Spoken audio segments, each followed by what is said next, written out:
quba guutuu wal naqannaa warqeedha wal laggaani argaan eebbafriif soddoma waadaadha wal argaani himbiitu wal naqannaa marree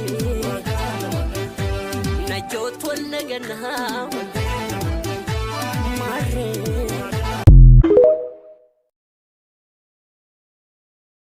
Miliyoona 60 warra isheetiif konkolaataa V8 bitee ishii immoo harka guutuu fi morma guutuutti warqee naqee kaadhimmate. Gurbaan kun eenyu laatam? Intalli akkas gatiin ishii qaalii jaarsummaa qofarratti miliyoonii 100 ol itti ba'ee kaadhimamte kun eenyu laataa jechuun keessan hin oolu. Kun waan raajiidhaam namoota baay'eettis raajii ta'e ijoo sooshaal miidiyaa ta'aati jiram. Dubartii tokko sirna kaadhimaa qofarratti osoo cidha biran gahin gatii hanga kana baasuun maal jechuudha kan jedhanis ni jiru. Akkasumas immoo gurbaan intala kana kaadhimmate sooressa akkamiitii kan jedhas ni jiru. Egaa biyya kana keessatti sooressoonni baay'een fuudhanillee wantoonni akkasii kun ta'anii waan hin beeknedha. Sirna jaarsummaa irratti maatii isheedhaaf akkumsin argitan konkolaataa V8 miliyoona 60 bituudhaan ergeef. Ishee immoo quba ishii arfanuu irratti warqee maraa akkasuma morma ishii irrattis warqee maraa 3 gochuudhaan akkasumas immoo qubeellaa kan kaadhimaa quba tokko irratti 2 gochuudhaan kaadhimmateetu jira. Gurbaan kun gurbaa qaxalee dargaggeessa Oromoo reef lafaa dhufaadha. Har'a dargaggoota lamaan kanan wal isin barsiisam. Shamarree miidhagduu hundaan toleettiin kun Feenet jedhamti. Gurbaan akkas biyya raajem gatii guddaa kana dhangalaasee intala miidhagduu simboo qabeetti namni martinuu kansaa godhachuuf hawwuu kana kan kansaa godhate kun eenyu yoo jettan Geetuu Taarikuu jedhama. Feenet eenyudha jechuun keessan hin hafum. Kan akkas gatiin itti ba'e kun intala Oromoo miidhagduu lixa Oromiyaa Wallaggatti dhalatte. Feenet durumaa intala qaxalee jabduu miidhagduu bareedduudha. Mana diizaayinii mataa ishee qabdi. TikTokii fi Feesbuukii ishee irratti uffata isheen uffattu biyya hedduu ajab jechisiisa. Isheenis waan diizaayinii qabduuf huccuu ishee beeksisaa akkasuma uffannaan isheen uffattu yeroo baay'ee sooshaal miidiyaa irratti ajab kan biyya godhu kan ture yoo ta'u, amma immoo dargaggeessi akkuma ishee simboo qabeessa ta'e kun abbaan qabeenyaa dargaggoon lafaa dhufaan kun ilmi Oromoo intala Oromtitti kana gatii qaalii itti baasuudhaan kansaa godhateetu jira. Egaa namoonni baay'een kan jaarsummaan akkas ta'e kun cidhoo maal ta'aa kan jedhan tilmaama isaa rakkatu. Cidha akkasiitu ta'amee hin beeku jechuudhaan raajamu. Kun sapiraayizii ajaa'ibaati namoonni jedhanis ni jiru. Namoonni Feenet beekan immoo dhugumattuu ni malaafi gatiin ishii kanaa gadii miti. Intala miidhagduu jaalatamtuu namni martinuu osoo kansaa taate hawwuun abjuudhaan kansaa godhachuuf iyyuu irriba keessa ishee yaadaa bulu kun maatii isheetiif immoo maatiin ishee intala miidhagduu bareedduu kana kan uummata kanaaf gumaachanii isaaf kennan guddisanii makiinaa miliyoona 60 yoo bitamee fi kennameef koo waan raajii fi ajandaa ta'uu hin qabu kan jedhanis danuudha. Gariin immoo aadaa hawaasaa kan cabsee fi gara fuulduraatti namoota gaa'ilaan dhaabbanneef dhiibbaa kan uumuudha jechuunis yaaddoo aadaa hawaasaa irratti qabanis kanneen dubbatan ni jiru. Egaa yeroo dhiyoonas sirni jaarsummaa cidha ta'aa dhufeera.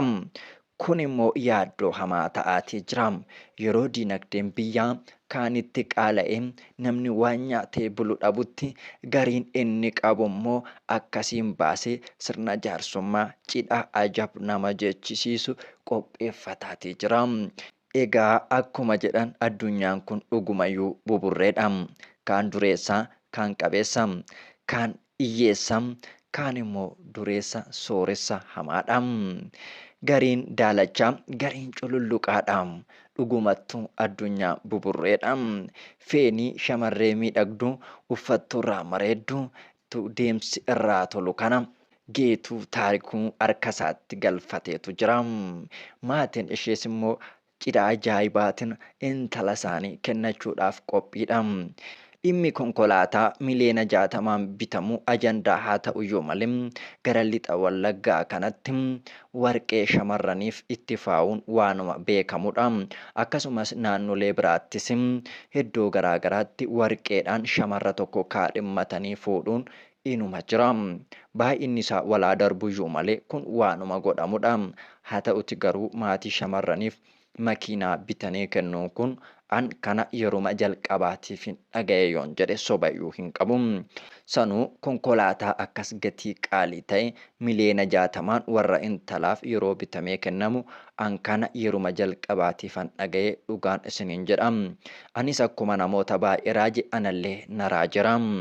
Tarii jarri kunis ajandum sooshaal miidiyaa ta'uuf jecha konkolaatuma isaa erguufis danda'a ta'a kan jedhanis ni jiru. Gariin immoo dhimmi kun sobadha. Warqee itti gochuunsaa ifadha. Viidiyoon sooshaal miidiyaa irra deemaati jira. Garuu dhimmi konkolaataa V8 maatii feenetiif kennameera jedhamu hangam dhugaadha kan jedhan namoonni shakkaati jiru. Garuu dhugaas yoo ta'e immoo aadaa hawaasa kanaa ni miidha waan ta'eef wantichi sirrii miti jedhanii ejjennoodhaan namoonni gadi ba'anii mormanis baay'ee isaanii argira. Namoonni itti gammadanis danuudha. Egaa shamarran Oromoo kabaja isaanii eeggatanii yoo jiraatan gatiin isaanii dhugumattuu qaaliidha. Gatiin dubartii qaaliidha. Dubartiin biyyaa haadha obboleettidha. Namni kabaja isaa eeggate haala kanaan inuma heerumaa jechuudha. Kanaaf shamarraniif kun barumsaa fi agarsiistuu guddaa ta'a jedhee tan amana. Shamarran gatiin isaanii qaalii ta'e kun osoo akka barbaadan ta'an ta'ee namuu garagalee inaalu. Elaa kanuma intala kanaa qofa faarsuu miti. Warra isheetiif makiinaa miliyoona 60 bitame jettee faarsuu qofa dhiisiti. Inni dhiiraas isheen dubartiis waan kanarraa barumsa guddaa fudhachuu dandeessa.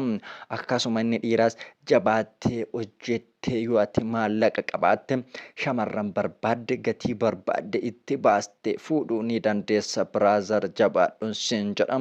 Isheen dubartiis safuu kee eeggadhuuti. Abbuma argite wajjin ilkaan akkas gadi babbanuu dhiisiiti. Jabaattee kaayyoo keetti yoo fufte jabaattee safuu fi duudhaa hawaasa kee eeggatte yoo jiraatte guyyaa tokko haala kanaan heerumuun kee nafu. Haala kanaanis nama qabeenya qabutti heerumuun dirqama jechaa hin jiru. Garuu safuu fi kabajaan hanguma humna isaatii hanguma humna keetii yoo heerumte gaariidha. Abbaan argeem harka namatti dhiqachuurra of eeggatanii kabajaan maatii ofiidhaaf yoo jiraatanii heeruman maatii ofii fi firri obbolaan abbaan haati kan nama gammadanidha. Kanumatti akkadhas. Egaa dhugaa dubbachuudhaaf dhimma kanarratti anillee baasiin haala kanaan shamarran fuudhuudhaaf baafamu osoo paabilik godhamin sooshaal miidiyaa irratti maxxanfamuu baate gaariidha. Deemee kun aadaa hawaasaa dhugumattuu ni miidha. Maaliif akkuma aadaaf duudhaatti wal fuudhanii karaa keessaa immoo maatii intalaa akkuma nama tokkotti akkuma ilmi tokko haadha isaa gargaaruu qabutti gargaaruun barbaachisaadha. Gargaarsa gochuufi cidhaaf jedhee tan birrii amma kanaa baase intalaafan kana baase jechuun garuu sirrii miti. Kana jechuun deemee bittaadha jechuudha. Dhalli namaa immoo hin bitamu. Dargaggeessi kun shamarra kana hin bite moo hin fuudhe jechuun gaaffii keessa nama galcha. Kanaaf namni bitamus gurguramus waan hin dandeenyeef namni bitamurraa gara gurguramuutti deemuun barbaachisaa miti. Nama bituuf gurguramuun hafe sirna duudhaa fi hawaasaan akkaatuma duudhaa ganamaatiin wal fuudhanii qabeenyi yoo jiraate immoo maatiin gara lachuun wal gargaaruun dirqamaadhas waanuma namarraa eegamudhas. Garuu maqaa cidhaatiin birrii amma kanaa warqii amma kanaan baase jechuun barbaachisaa natti hin fakkaatu. Kana isaa jirru jaarsummaa feenetii fi geetuu taarikuuti. Egaa waan immoo cidha isaaniitiin nu haa ga'u jenna. Cidhi isaanii cidha milkii kan gammachuu kan ilmaa fi intala waliin horan wal fuudhanii haarri waliin filatan haa ta'u. Egaa waan gaarii namaa hawwuun gaarii argachuudhaaf kanaaf ijoolleen kun dargaggoodhaan waliin haa horanii haarris waliin haa filatanii ilmaan isaan dhalchan ilmaan biyyaa taatu haa ta'anii jedhee eebbiseera isinillee eebbiseera. Isinillee eebbisaan isiniin jedha. Shamarree miidhagduu fi gurbaa miidhagaa kun dhugumattuu aboo wal argatanii jaarsaaf jaartii laga tokko walitti waraabaa jedha Oromoon. Baga walitti waraabamtanii baga bultii keessan dhaabbattanii cidha keessaniin isin haa ga'u horaa bulaa jechuun hin barbaada. Dhimma feenetii fi geetuu kan asumarratti goolabnu ta'a. Maarree hordoftoonni kiyya yuutuubii kana sabiskiraayib gochuudhaan guddisaa viidiyoon kun namoota baay'ee bira akka ga'uudhaaf immoo laayik godhaa. Yaada keessan immoo koomentii jalatti nuu qoodaa. Qophii biraatiin hanga wal agarruutti horaa bulaatii deebanaa.